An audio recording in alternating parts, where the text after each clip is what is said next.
Menyimak diskusi di sebuah platform yang menghadirkan 3 dari parpol ini, lucunya melebihi Sri Mulat saya kira. Karena mereka berandai-andai dengan hal yang di luar nalar. Tapi benar-benar menghibur. Yang paling menggelikan ya Mas Mustafa Nahrawardaya. Maaf sekali. Orangnya satu. Nanti suatu saat nih, siapa tahu nih, kan musuh Anies ini banyak sekali. Musuh Anies banyak sekali. Siapa tahu di tengah jalan ini Anies mungkin berhalangan tetap. Berhalangan? Mungkin berhalangan tetap. Musuhnya Anies kan banyak tuh yang ngincer kok. KPK ngincer, mungkin juga musuhnya Anies di politik juga ngincer dan seterusnya. Siapa tahu Anies kemudian jatuh ke dalam tanda petik kondisi berhalangan tetap. Mungkin misalnya tersangka gitu. Bilang aja. Tersangka masuk penjara atau meninggal tusuk orang misalnya. Dia juru bicara Partai Umat, tapi malah jadi jubirnya Pak Anies sekaligus merangkap jubirnya Pak Prabowo. Padahal hadir juga narsum lain, Pak Zulfan Linda dari Nasdem, serta Pak Andre Rosiade dari Gerindra.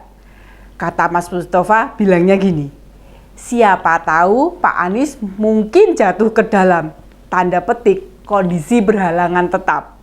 Tersangka, masuk penjara, atau meninggal ditusuk orang. Misalkan, pilihan kita nggak banyak umat Islam itu. Nggak banyak pilihan alternatifnya, mungkin hanya Pak Prabowo. Mohon maaf sekali. Lah kok malah didoakan yang buruk-buruk?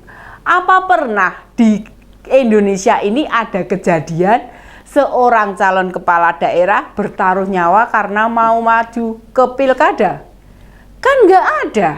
Analisa politik itu yang nggak bisa asal-asalan bilang begitu. Ngawur banget, nuduh-nuduh seenaknya. Kalau memang Pak Anies jatuh, pasti kan ada alasannya. Misalnya ketangkep KPK, itu berarti ada bukti kalau Pak Anies melakukan korupsi. Contoh sederhana, yang baru saja kebongkar, waktu maju pilkada ternyata meminjam uang sampai 92 miliar dan tidak ada tanggung jawabnya sama sekali. Silahkan Mas Mustafa Nahra tanya pada sama siapapun, siapa yang rela uangnya buat nolong orang yang mengincar kekuasaan. Dan hasil kekuasaannya dalam 5 tahun sama sekali tidak ada yang membanggakan. Sesederhana itu kan? Coba tanya deh tentang perilaku itu. Kalau memang berhalangan tetap, pilihan umat Islam katanya tidak banyak. Alternatifnya hanya Pak Prabowo. Memangnya calon lain bagaimana? Mas Mustafa ini memang orang yang gak jelas saya kira. Bicaranya selalu negatif dengan umat Islam. Dia bukan siapa-siapa, tapi sok tahu. Cek saja, apa sih keberhasilan dia? Tidak ada. 2 kali jadi caleg DPR saja gagal. Tidak mendapatkan suara signifikan. Dulu pernah jadi caleg PAN, 2019 lalu jadi caleg PKS. Ya gagal. Besok 2024 akan jadi caleg Partai Umat. Jangan mikir bisa lolos kalau perilakunya begitu-begitu saja. Dalam diskusi itu bilangnya calon umat Islam ya hanya Pak Anies sama Pak Prabowo. Bisa dijamin itu umat Islam versi Mas Mustafa, bukan versi Muhammadiyah atau NU. Loh, lah iya. Orang ini tidak pernah melihat kebaikan yang sudah ada di negeri ini.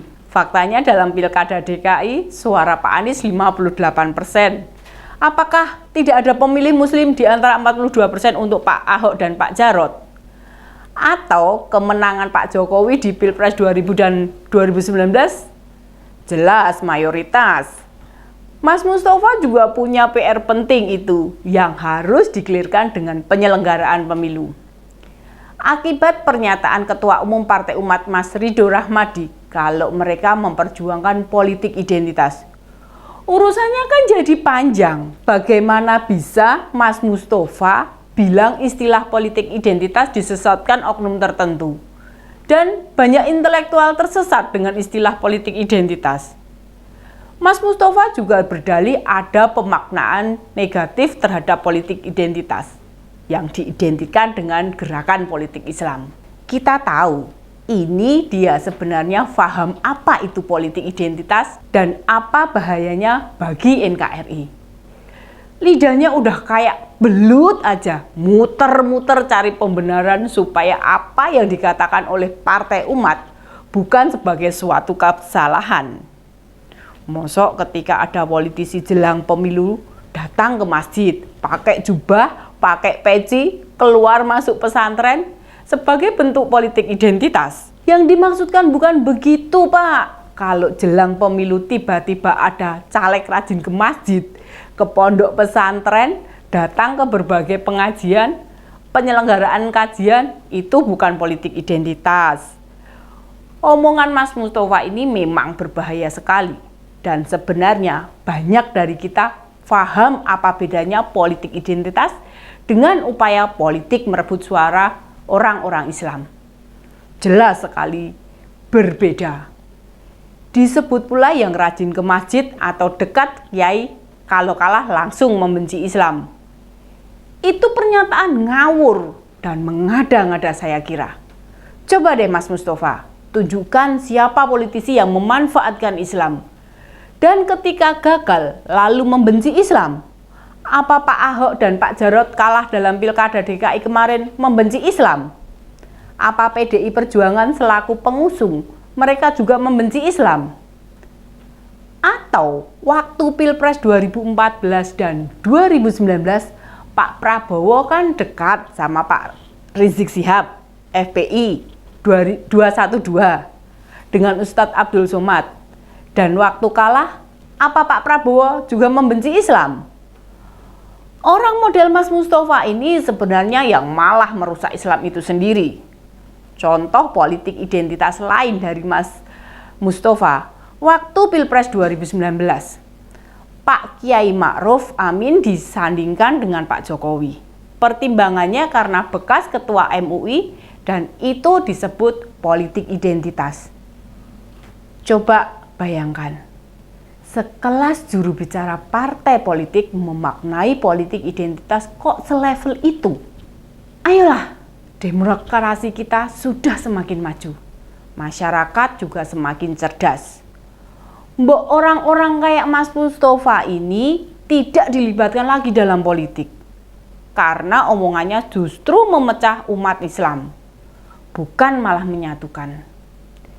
Jangan bawa-bawa lagi agama dalam politik. Maksud saya adalah agama itu harus menjadi inspirasi, bukan aspirasi. Harus menjadi tujuan, bukan menjadi alat. Yang pemikirannya masih kekanak-kanakan, ya harus dibuang. Keimanan dan keislaman itu tidak boleh dimanfaatkan oleh orang-orang yang tidak bertanggung jawab seperti begini. Kepentingan sesaat justru akan merugikan kita sebagai umat maupun sebagai warga negara. Jangan sampai mudah terprovokasi oleh orang-orang yang tidak bertanggung jawab.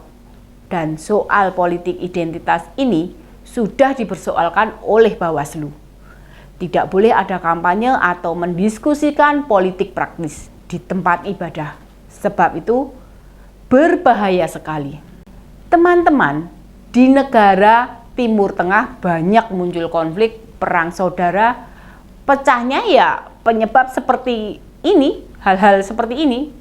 Apakah mau negara ini diadu domba orang-orang yang tidak bertanggung jawab? Demokrasi kita sudah jauh lebih maju.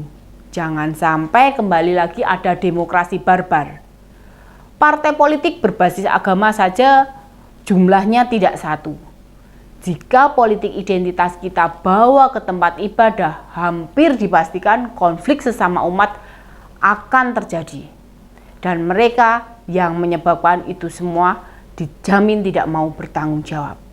Demikian info terkini Widya, sampai ketemu lagi di Ini Dia Info Terkini Widya. Salam sedulur Kendal, sedulur Widya.